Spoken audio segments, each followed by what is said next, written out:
Great day for a little indoor project here in the can cave between phase 2 and 3 of this particular storm. So good to be inside. 2010 Lincoln MKZ, wife's car, great car. The only time I pop the hood on this car is for oil changes.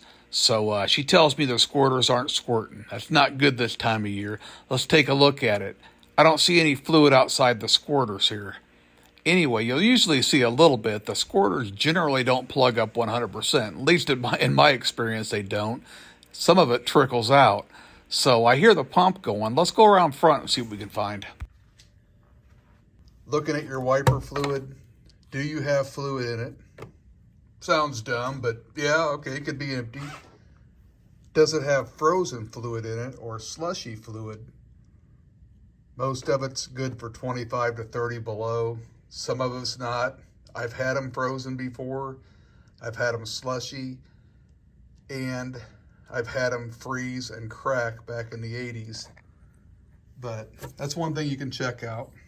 If it's got fluid, then you might have somebody push the button inside the car and see if you can get some fluid to come out of the hose. Mine was pretty easy, and this is exactly what it was. I didn't stage this. I popped the hood and this is what fell out. This blanket or insulation cover here, you do not have to take that off to do this project, but I'm going to for the heck of it. And one reason you don't want to take stuff off if you don't have to is these little buttons here that hold it.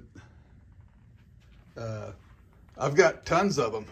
None of them are the right size. That's just my luck.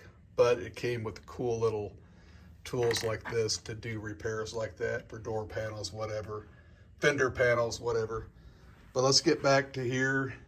And I had a friend, Mickey, come by and help me. And I took this hose right here, and Mickey helped me out to see if the pump even worked.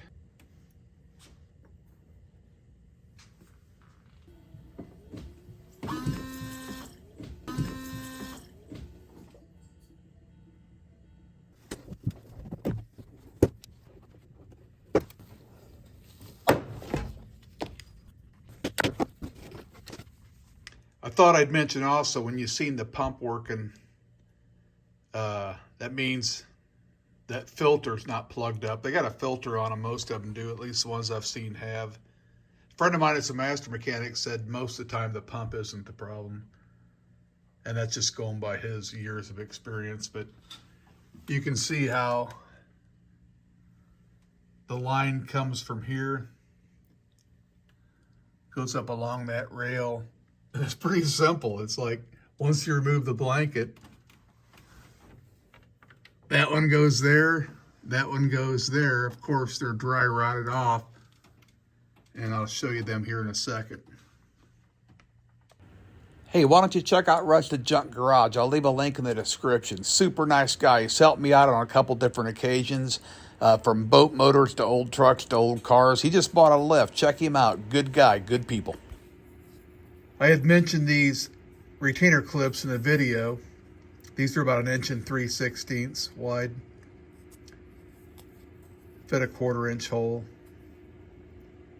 Anyway, the reason I wouldn't take them off if I didn't have to is when they're pressed in, and being 14 years old, they get kind of boogered up. I'm not saying they won't work again, but they're not going to keep working over and over and over. I mean, they're eventually going to wear out. This is the first time these have ever been off this car that I know of. I bought the car in 2012. They may have been off before then, but I really doubt it. I bought the car with like 24,000 miles on it. It's got 160 something on it now. Anyway, that's why I would not take these off if I didn't have to. So anyway, here's what a new nozzle looks like. You can tell there's a divider in that nozzle. And these can be cleaned out with a small gauge wire or a pin or anything you can that's small. I mean, you could probably do something like this. That's even probably too big, but you know what I'm saying. Get something small like a needle, and you can clean them out. But if it doesn't work, it's not a super big deal. Mine dry rotted off right here. This broke off. But I wanted to show you, these things really are, you can't get much easier on a car. These clips here, you just press it down, and to remove it, you take a pair of pliers, which these are Motor Specials or Motor Specs out of Duluth, Minnesota. I thought Bryce Weiberg might like that. These are old. That's back when my dad used to engrave his tools, and it has our old phone number on it, so I'd know it's like early 70s. But you just squeeze them together and pop it off the top of the hood. From underneath, squeeze these together, pull it out, and you maybe will do it with your fingers. Got to get a little kind of a good grip on them, but that's how that works. And I wanted to show you that because it's like, and there's a gasket right here too. I wanted to mention that little rubber gasket, but you can't get much easier than that. I just got these off Rock Auto, and they're universal. I mean, left is right, right is left, doesn't matter. And they're $4.50 each. So you can fiddle around with them if you want, or you can just replace them. But I replaced them because this part was rotted off. And let's go to take the old ones off now.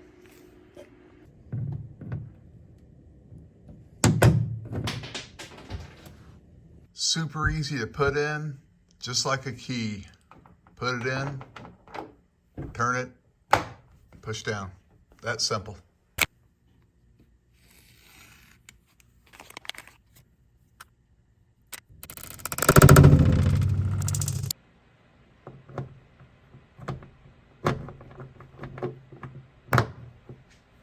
I'm just going to reuse my old lines. You can clip off what you don't need there or what's ruined on the hose. They give you enough where you can probably do this job a couple times. You know, they give you a little slack there, or you can make your own slack by pulling on it.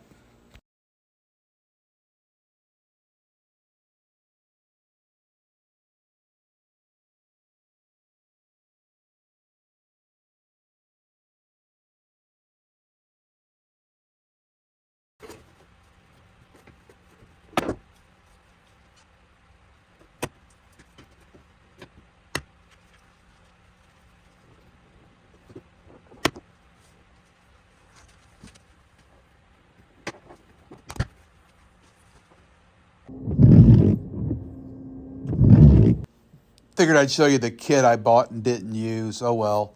It goes from the reservoir. All you need to go up and split and go to your sprayers. Oh well. Maybe next time.